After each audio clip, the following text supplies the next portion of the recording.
Dari manakah sebenarnya sumber anarkisme pada demo yang berlangsung sekarang ini? Siapakah sebenarnya dalam demo anarkisme tersebut? Mengapa dia seorang diri berani melawan barikade polisi dalam demo anarkisme tersebut?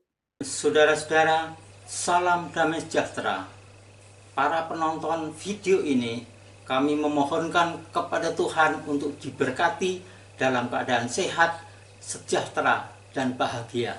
Saudara-saudara, pernahkah saudara berpikir mengapa orang-orang yang di rumah atau di lingkungan tetangganya nampak baik-baik, manusiawi, lemah lembut, mudah dikendalikan, diatur, dalam keadaan ramah tamah, tetapi ketika dalam suasana demo menuntut sesuatu atau menentang sesuatu dalam kerumunan massa, orang-orang yang seperti saya sebutkan tadi berlaku bertolak belakang.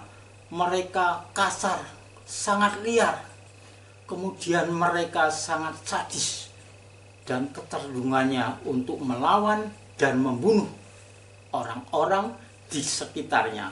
Mengapa itu bisa terjadi, saudara-saudara? Dalam kesempatan ini saya mau sampaikan apa yang saya terima dari Tuhan. Ada sumber, ada dalang yang kita tahu itu luar biasa, di luar dugaan kita. Mengapa, saudara? Karena Tuhan memberitahukan apa yang terjadi itu dari segi firman Tuhan itu sendiri. Tuhan berbicara di dalam kitab Matius atau Matius 12 ayat 43 bahwa roh-roh jahat itu pekerjaannya tiap hari melayang-layang. Mereka berkelana ke tempat-tempat yang tandus. Kemudian mereka terus bergerak di angkasa untuk mencari apa, saudara? Tempat perhentian. Nah, inilah saudara-saudara, ketika orang-orang tadinya berencana baik menuntut sesuatu melalui demo-demo dalam kerumunan massa, mereka tadinya dimulai baik-baik, mungkin menyanyi-nyanyi, kemudian menari-nari, kemudian menyuarakan tuntutan-tuntutan melalui provokatornya atau pemimpinnya. Baik-baik, kemudian lama-kelamaan, saudara, itu terus berkembang terus. Tapi suatu ketika kita melihat muncullah satu provokator. Kemudian provokator ini berteriak-teriak. Kemudian suaranya kasar. Suaranya memberontak, suaranya menentang. Kemudian dia ketika berbicara menggerakkan orang-orang itu untuk melakukan tindakan anarkis, maka terjadilah dengan cepat. Orang-orang tanpa berpikir panjang langsung mengikuti provokator tadi, sehingga terjadi perusakan-perusakan. Dan itulah, saudara-saudara, mengapa bisa terjadi? Seperti Tuhan katakan di dalam Matius 12 ayat 43 tadi, roh jahat itu melayang-layang, berkelana mencari tempat perhentian. Dan ketika melewati demo itu, dia melihat kesempatan itu dan dia memasuki salah seorang dari pengikut demo tadi. Roh jahat yang masuk itu tidak hanya satu, saudara, tapi bisa lebih. Namanya sesuai dengan tindakannya, ada roh kekerasan, pemberontakan, roh sadisme, roh pembunuhan. Kalau itu roh-roh itu masuk ke dalam seseorang, maka orang yang tadinya biasa menjadi sangat kasar, sangat kuat, sangat berani. Bahkan melihat sesuatu, dia sangat lantang untuk menentangnya. Dan dia tidak mengabaikan hal-hal yang manusiawi. Dia menuju ke depan untuk melakukan anarkisme. Itulah yang terjadi, saudara-saudara. Di dalam kitab Markus 5, saudara-saudara, dikatakan orang yang dirasuki roh-roh jahat itu, berarti lebih dari satu, saudara. Semakin banyak rohnya itu semakin kuat sekali. Kalau dalam Markus 5 itu adalah orang Gadara itu 5 ribuan roh jahat masuk sehingga sangat kuat. Rantai pun yang membelenggu dipatahkan. Tidak ada manusia satupun yang bisa mengekangnya karena sangat kuat. Dan 7 roh saja juga sudah membuat roh orang itu tidak terkendali dan orang itu menjadi sangat kuat.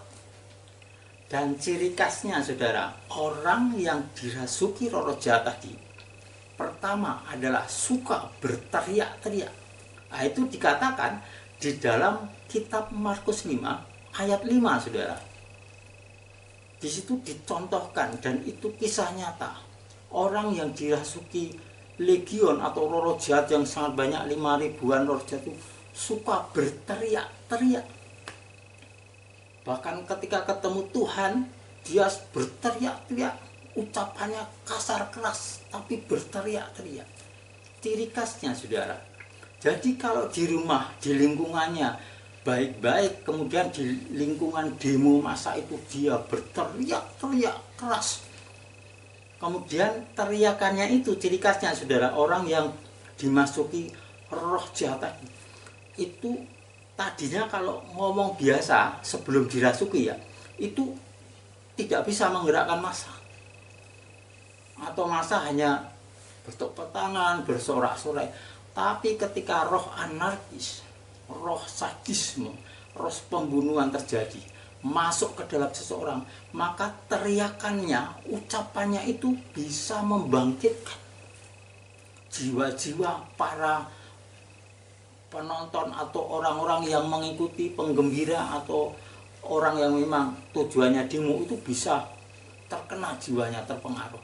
Dan kalau dia meminta melakukan satu, maka mereka itu langsung mengikuti saja. Kalau provokator bergerak, robohkan pagar, dia bergerak maju, semua orang mengikuti dan merobohkan pagar itu. Itu yang terjadi saudara. Jadi berteriak-teriak itu ada kuasanya, kuasa roh jahat yang bekerja itu. Itulah yang terjadi saudara. Sehingga kalau dia merusak, memukul orang, membunuh orang, itu saat itu dia bangga. Dan dia tidak sadar bahwa dia sedang merusak kehidupan orang lain. Melakukan sadisme pun dia tenang aja, memakai pedang, senjata untuk menyabet orang-orang, itu sudah biasa pada saat dikuasai roh jahat itu. Itu mengerikan saudara-saudara. Dan orang-orang masa itu seperti itu. Dan Tuhan pernah memperlihatkan pada saya saudara, ketika terjadi demo biasa saja, tapi saya melihat, dibukakan roh saya untuk melihat, ternyata ada banyak cahaya yang dari atas kebiru-biruan hijau itu masuk saudara kepada seorang. Dan saya ditunjukkan ketika dia masuk, dia berubah menjadi seperti seekor kera yang berbulu lebat itu, kemudian masuk dalam orang itu menggerakkan. Nah, kalau itu banyak, dia semakin kuat, semakin keras, semakin sulit dikendalikan. Dan itu yang terjadi saudara-saudara. Dan itu cocok saudara-saudara. Jadi kalau firman Tuhan mengatakan bahwa roh jahat itu melayang-layang, berkelana setiap harinya, melintasi padang-padang tandus, tujuannya satu, mencari tempat perhentian. Dan kalau seandainya orang pernah dilepaskan dari kuasa roh jahat, kemudian dirinya bersih, tidak diisi firman Tuhan dan Roh Kudus, yang terjadi apa saudara? Roh jahat yang tadinya diusir keluar dari orang itu juga akan melihat, oh itu tempat saya dulu, sudah bersih. Dia akan mengajak 7 roh jahat lainnya untuk masuk, dan orang itu lebih jahat daripada sebelum doa kelepasan. Itu salah satu contoh saudara, dan itu kisah nyata. Dan di dalam hal demo tadi saudara, benar, kalau orang dirasuki bisa melakukan apa saja. Sehingga kalau demo anarkis, tadinya memang rencananya, usulannya, proposalnya memang damai, tapi tanpa diduga tiba-tiba terjadi anarkisme. Nah, itu sebabnya adalah roh jahat yang bergentayangan tadi masuk ke dalam seseorang, kemudian yang lain masuk ke dalam orang-orang lain masa itu saudara, sehingga semua bisa bergerak. Buktinya apa saudara? Kalau mereka itu pada saat demo digerakkan roh jahat, ketika mereka sudah melakukan sadisme, pengerusakan, pembunuhan, maka roh jahat ini tipu dayanya adalah tinggalkan orang-orang tadi. Nah, setelah mereka ditinggalkan, misalkan setelah ditangkap polisi, diinterogasi, yang terjadi apa? Mereka menyesal, saudara. Mereka sungguh menyesal. Karena apa? Sudah dalam keadaan normal, tanpa dikuasai roh jahat. Dan dia berkata, saya tadi tidak berencana begitu, tapi kok bisa lakukan itu? Nah itu saudara, saat demo itulah roh jahat bekerja menguasai.